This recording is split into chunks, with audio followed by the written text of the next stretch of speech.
मायावती के फैसले से बिगड़ी बीजेपी और सपा के सियासी चाल। बसपा सुप्रीमो के सियासी दांव में उलझी यूपी की सियासत। एनडीए और इंडिया गठबंधन को लग रहा बसपा से डर। लोकसभा चुनाव के मद्देनजर राजनीतिक पार्टियों का प्रचार अपने चरम पर है। यही वजह है कि हर एक दल के बड़े नेताओं ने अपने अपने क्षेत्र में सक्रियता बढ़ा दी है। हालांकि लोकसभा चुनाव के 2 चरणों का मतदान हो चुका है और तीसरे चरण के लिए सियासी घमासान जारी है। ऐसे में देश के सबसे बड़े राज्य यानी उत्तर प्रदेश की लड़ाई बेहद दिलचस्प बनी हुई है।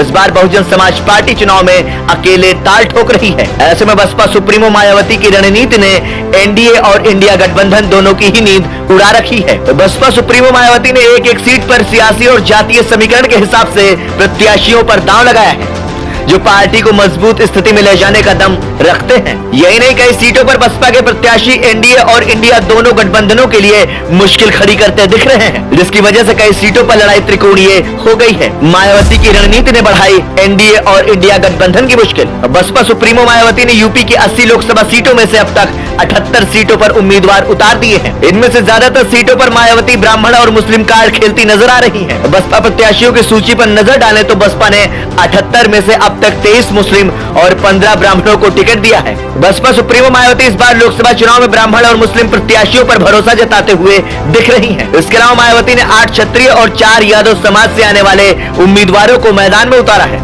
इनके अलावा बसपा ने 4 महिलाओं को भी टिकट दिया है। बसपा के उम्मीदवारों की सूची में जातीय समीकरण को साधने की पूरी कोशिश की गई है। आपको बता दें कि मायावती का हमेशा से मुस्लिम और ब्राह्मण कार्ड पर जोर रहा है।